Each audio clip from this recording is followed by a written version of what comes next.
Welcome to Viewpoint, Alabama. I'm your host, JT, and our guest this week is Laura Vorreyer. She is a dog whisperer, if you will, certainly one that cares for dogs and loves dogs, and has run a business in Los Angeles for years. Laura, great to have you on the show.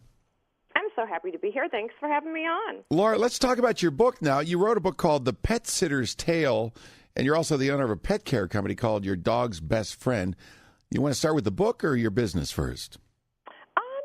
Because I think just working in the business and sort of living the day-to-day life of a pet sitter inspired me to write the book, and just having so many crazy experiences with people's pets and dealing with clients. And when I would tell people about some of the things that people did for their pets, they would go, oh, my God, you got to write a book. Right. Okay. Well, let's start with Your Dog's Best Friend, a premier dog walking and pet sitting business in Los Angeles.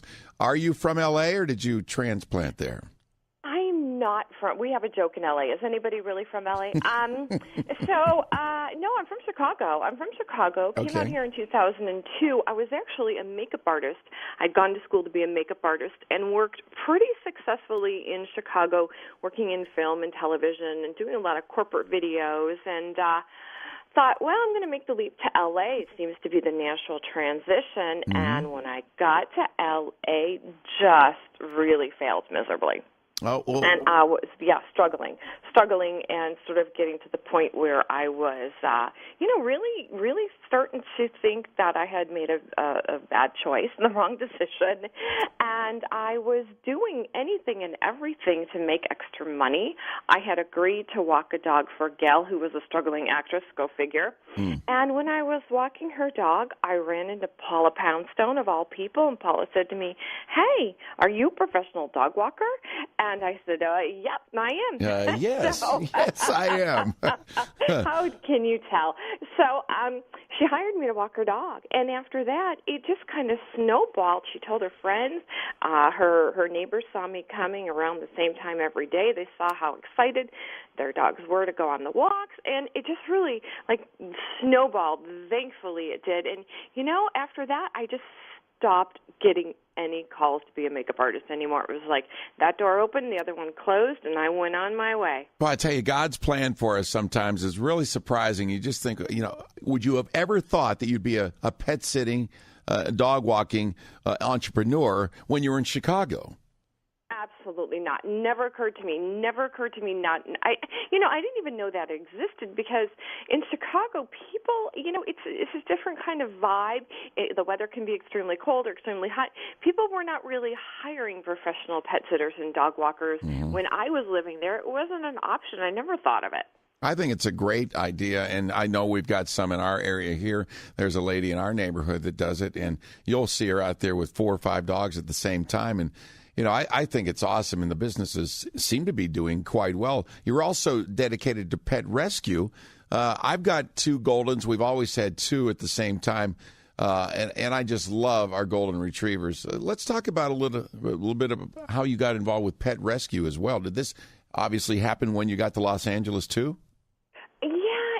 Naturally came about when I started dog walking and pet sitting, because as you talk to people and meet clients, you always ask, at least I do anyway, how'd you get your pet? How'd you get your dog? And a lot of people say, well, I rescued him. I went to the shelter, or I got him from a rescue organization. And I started working with one called 4 Paws, and that's how I got my dog. So there are unfortunately tons and tons of pets out there that are homeless and in shelters and, really looking to get saved. And it's not that they've done anything wrong or that they're bad pets. They're just unlucky. Yeah. So started working with them and doing fostering, and also working with rescuing and going out in the streets and helping to bring in lost dogs, or they're just wandering around sick and hungry and, hurt. We're talking with Laura Vorreyer, who is an author as well as a great entrepreneur with Your Dog's Best Friend, premier dog walking and pet sitting business in Los Angeles, and some good ideas for all of us if you're listening on how to deal with your pets when you have to go to work or you have to go away. Let's start every day when people go to work, and sometimes, it can be pretty tough when you're walking out the door and the dog's giving you the sad eyes and just laying on the floor, begging you not to go, and I'll be waiting right here when you get back. So, how can you help alleviate some of that anxiety, not necessarily for the dog, but for yourself as you leave? Oh, absolutely. I can sure relate to that. Well, I'd like to touch on what you said. You have 2 dogs, and I think that's a great place to start. So, we don't speak dog. Dogs can keep each other company in ways that we can't even imagine, even if they don't seem to like each other. So if you can get yourself 2 pets, it can be a cat and a dog if they like each other. It can be 2 dogs or whatnot. If you can leave your pet with another pet, that's awesome, because that way they're not truly alone. So you don't have that feeling like, oh my gosh, they're all alone. What are they doing all day? But if you can't have 2 dogs for whatever reason, or 2 pets, something I suggest is your dog is really at the heart a den animal. So if you have raised your pet from a young pup and it's used to being in a crate, I say give your pet a chance to be in the crate and be in that safe sanctuary for it. Lots of pets really like to be in that den, in that safe space where they can only see in and out one direction. They're not worried about patrolling a whole big house or getting scared and getting anxious and chewing up the furniture. They're in their safe space, and they're going to sleep there until you come home. I was going to ask you about crating or not to crate. We've always crated our dogs for the first year, and we just got a new white golden retriever. Boy, I love her. And she loves the crate. And but what we're finding, too, this dog, I guess when they're puppies, their bladders are so small, they want to pee every 10 minutes, So Judy and I try and take her out before we crate her. And, Judy works and I work, and it's tough for that long period of time. It can be 3-4 hours before one of us gets back to, take her out. So, and any thoughts on how we can do better with that? Well, they say, and I've kind of seen this in my experience, so a puppy can only go as many hours as they are in months, maybe plus 1. So, ideally after a year's time, they're getting through, 8, 9, 10, 12 hours a day. But while they're learning, it's a really good idea to make sure they have a lot of exercise before you get them in the crate, and make sure that they have time to use the bathroom, and that they know when they go in that crate, that's the time you're going to have to wait. And if you can, I always tell people, get somebody in to split up that time, get your dog out, do their business, stretch their legs, whatever is really helpful to break up that time in the crate. When you talk about walking dogs and having somebody to come sit with the dog, these are expenses that people just don't do for free. You've got a business going here, and not everybody can afford this. Some other things that we can think about and share with our listeners on, what issues dog owners face over the years. I'm sure you've seen other big problems or big concerns that people have had when it comes to caring for their pets. Well, a lot of them. So there's a lot of destruction in the house, nuisance barking, pets getting sick, pets, aging, which is a natural part of the cycle of life. So there's been a lot of problems. But something you can do if you don't want to crate and you don't want to have a person come in and just walk your dog or visit with them, because it can get expensive, you're right, is to provide those high-value treats and those high-value toys. And you want to leave those toys and treats out when you leave and take them back when you come home. So when you leave, you give your dog the treat, but when you come back, you take it away, so that they associate you leaving with something great's going to happen. I mean, they don't say, oh my God, you're leaving, this is awful, but they're going to see that treat coming out. And freeze those treats. Make it a time-consuming and a tiring effort, because when we're not around, let's face it, most of the time our dogs just sleep.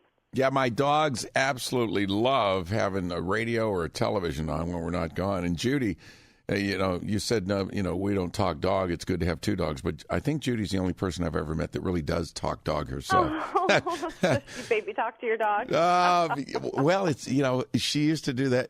She does change her voice a little bit, yeah. But she can be awful stern, too, when they start to, do what they're not supposed to. She's in charge. There's no doubt about that. But that's good. It's good to. it's good because if you're in charge and you're the alpha, that takes a lot of stress off your pets. I mean, sometimes you see these wildly, sort of anxious pets. They might be a little aggressive or barky or whatever. It's because they don't know who's in charge, so now they think they're in charge and they don't know what to do. They're looking at you to be the person who's the leader and to be calm and have that assertive energy where you know what's happening and they feel confident that you know what's happening, so they don't have to figure it out. And you're right. Yes, leaving a TV or radio on for them is really helpful. Just hearing that voice in the background that's sort of always like comforting to them, it kind of takes away the obsession with listening for the garbage people, the UPS guy, the mail person, the neighbor coming and going. And so they have that white noise for them is comforting. Yeah, the dogs absolutely love Sports Center, I believe. She thinks she thinks they prefer HGTV. Should we put Caesar and the Animal Planet on for them? Or what do you recommend? You know what? Anything that's not going to be too loud, anything that's not going to have those huge highs and lows. Sometimes you have a station on and all of a sudden during commercial the volume shoots way up. So, yeah, an Animal Planet show. They have dog TV for dogs. Sure. I mean, anything, I know dogs that actually like to watch TV with the people. And the people will tell me, gosh, Laura, it's our favorite show. Their favorite show's on right now. It's like, okay. I wish I could show you the picture of my golden who's since passed away. Lady was a big golden. And she was red in color. And she would sit on our leather couch. I'm not kidding you. She would sit on her butt and her right front paw would rest on the armrest as she leaned back in the couch and watched television with us. I've got to pick. Did you have a favorite show? No, she just liked being in the room with us. Whatever was on, she'd crawl right up there and lean back in the couch, and there goes that right paw right there on the armrest. I'm like, you got to be kidding me. I'll have to send you a picture of it. It's absolutely adorable. I love to see her. She sounds a wonderful lady. Oh, my God. That's a classic dog name right there. Yeah, exactly. Well, you wrote the book, The Pet Sitter's Tale. I would imagine you've gone through some pretty crazy, maybe not so fun or fun experiences. Anything particular stand out over the years that you've been doing this that you can share with us? A good story or maybe not so good story? So many stories, but I think for most of the book, I'm just trying to give some basic advice on starting a business. And what happens to a lot of people that they don't see coming even sooner than you might have thought about is you scale, and all of a sudden you can't handle all the work. And so what's Business 101? You got to hire people. And so that presented and still continues to present a lot of challenges, especially out in L.A. Maybe people don't see dog walking and pet sitting as very glamorous, and so maybe they don't want to do that, or they think they want to do it, but the reality is you have to show up for the job. So I do write a little bit about dog walkers being a little bit eccentric, let's say, and maybe not always being exactly how I would want them to be. Yeah, I hear you, and you're right. Everybody in LA, you can't be a Kardashian, everybody. Somebody's got to go to work. So that's right. So, one of the movies that I absolutely loved was Marley and Me, but it was also one of the most tear-jerking movies I've ever seen. Owen Wilson, when he's there with Marley at the vet, and Marley's on that big stainless steel table at the vet's office, and they've got to put Marley down because it's just come that time. And the line where he says, "You've been a good dog, Marley, for all the years for the family."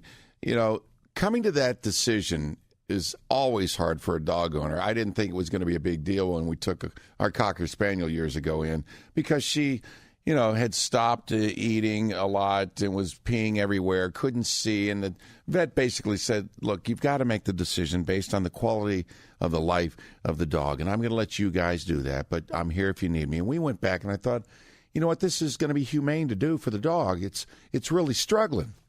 I bawled the whole way home. It was just tough. Do you have any thoughts or recommendations for people that are struggling with that, and maybe some advice on when to make that decision? Absolutely. So we say something to each other in the business. It's better to be a minute too soon than a minute too late. So you're going to know. That's my consensus is you're going to know. But I have seen where people, for whatever reasons, they believe in a natural death for a dog. Now, that can mean that the dog is going on for a very long time with a horrible quality of life. Can't walk, can't eat, doesn't have any teeth. It's just way past the time. So I think you'll know, and there are a lot more services available now to make it the most comfortable transition for your pet. Out here we have a service that it's a vet that will come to your house. It's a holistic vet, and will go through the whole procedure with you in your home, because for a lot of pets, even getting in the car and going to the vet is scary. Yeah. And if that's something that's already setting them up with fear and anxiety, you want to make that transition as smooth as possible. So if you can have the vet come to the home and have the vets, surround your pet with, all the love of the family that they felt throughout their life. So I would say when you get to the very end, if you can have somebody come to your house and save your pet that stress, that's great. But if not, then when it's time. So you're going to look for the signs. If your dog's not eating or your pet's not eating, that's a real big sign, because most pets are really food motivated. They love dinner time. They love treat and snack time. Are they going for walks? Are they able to get on their favorite couch? Are they crying a lot? You're definitely going to know. I think just like in your case with your dog, and it is difficult, yes, but it's even more difficult to see that pet suffering, pet that you loved so much and had so much, wonderful times and made all these memories with, to see them suffering at the end. That's no quality of life. Laura Vorreyer has been our guest today, Viewpoint, Alabama. Great information, Laura. The book, The Pet Sitter's Tale. Laura, thank you so much. Thanks. It's been so great to talk to you. I'll look for that picture of Lady.